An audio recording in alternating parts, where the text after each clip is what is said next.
Well, with the recent developments in Tobago, we have seen firsthand a couple of different plans in place to, well, at least bring the numbers down and bring Tobago back to a place of normalcy. The murder toll already for this year have, well, surpassed the number for 2023, all of 2023, and we're still in July of 2024.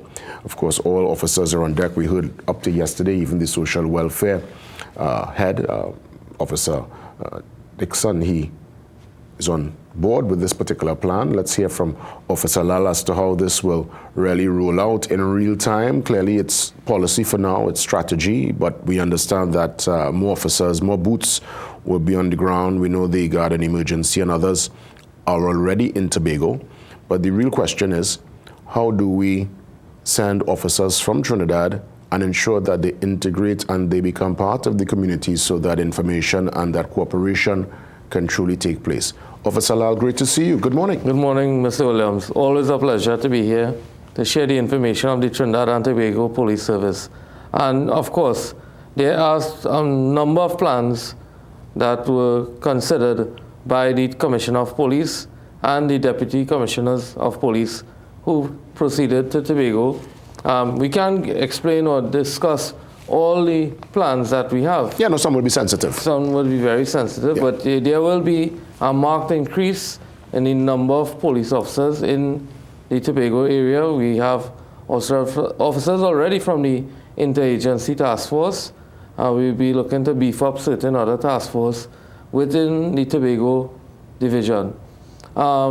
As it relates to what you just said, that's one of the principal targets of the Trinidad and Tobago Police Service.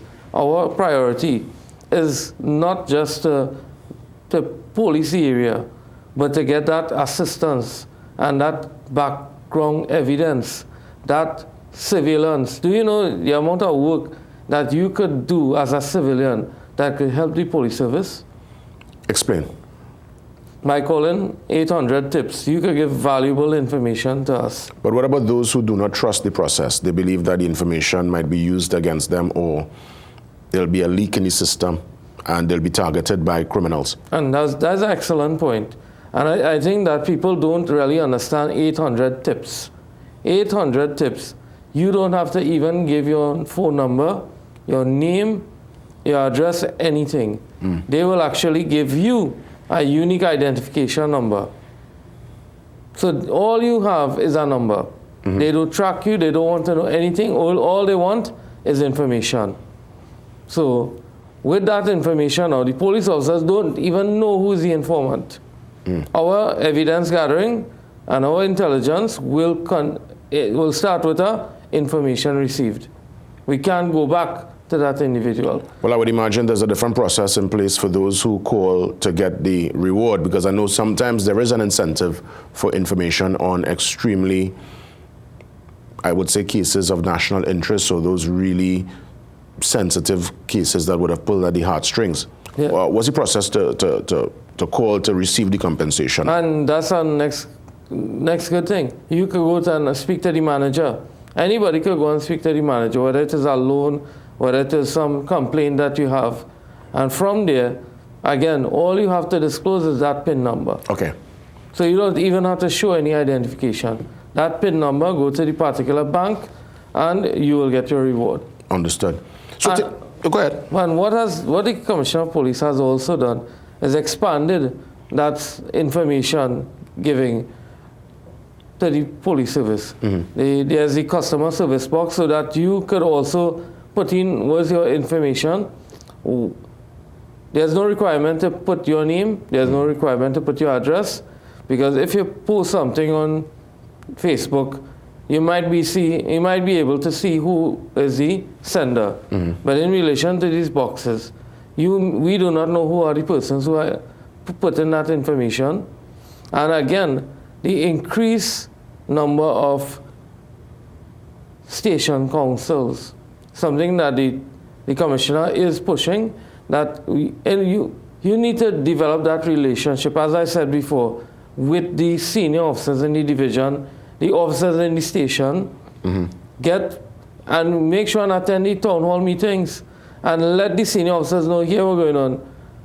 you are professing that you all want this community outreach, but your officers don't have that ability. So you're saying it's more or less a collaborative effort, really? It is a collaborative effort. And if we look at the Pelion, I'm not sure if you ever heard the Pelion model, where the police are the public and the public are the police. Yeah, working together. Working together for one common goal. No, I mean, obviously, in theory, I mean, it's a really amazing plan, but to really be practical and for this to unfold, there must be trust, there must be a level of understanding, communication, and even more so before it gets to the community, I would imagine too, there must be a cohesive plan, there must be some kind of collaboration between the officers from Trinidad who will be going across to work alongside their brothers and sisters, shoulder to shoulder, who are from Tobago, working in Tobago. Walk me through that dynamic first, because from what we understand, based on the numbers, we're hearing that it's about 90% of the officers in Tobago from Tobago. I guess the next 10 from Trinidad. Now, I guess the numbers will increase. What's the working relationship like between officers from Trinidad, born and raised in Trinidad, when they go to Tobago? It is the same and even sometimes better, because when you go to Tobago, how you're treated? As fellow officers, you are treated as we are treated in Trinidad, like brothers in arms. Okay. We are treated with respect, and we go together for one common good. And we want people to know that we are here to protect you. We are here to protect you from the criminal elements. If you provide that information, we want to get the dangerous guns, the dangerous drugs, the dangerous items out of the hands of these criminals and put them where they belong. Let the court decide whether they should be kept in custody for the protection of the society and determine whether they are innocent or guilty. But our job is there to go out there, detect offenses, apprehend individuals, bring them before the court. So I put forward a question yesterday. The officers from Trinidad, when they head across, they'll be working under the stewardship and the leadership of ACP Hazel. He's the man that will really be spearheading that campaign in Tobago. Well, definitely. You would want a person who knows the culture of the area, who also knows the different criminal elements in the area, and who would have sensitive information to share with those officers who could proceed to that area and proceed to make a strategic plan in order to eliminate these gang activities in Tobago.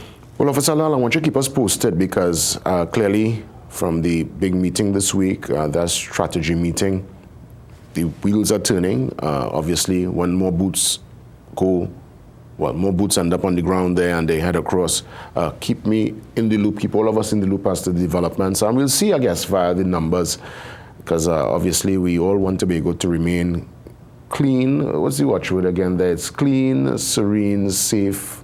Clean, green, safe, and serene. Yes, that's it right there.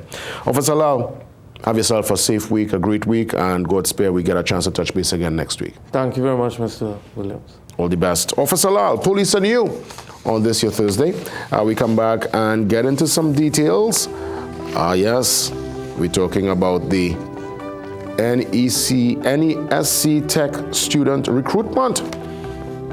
Full details. And then later on, of course, your mental health matters with Johan. See you soon.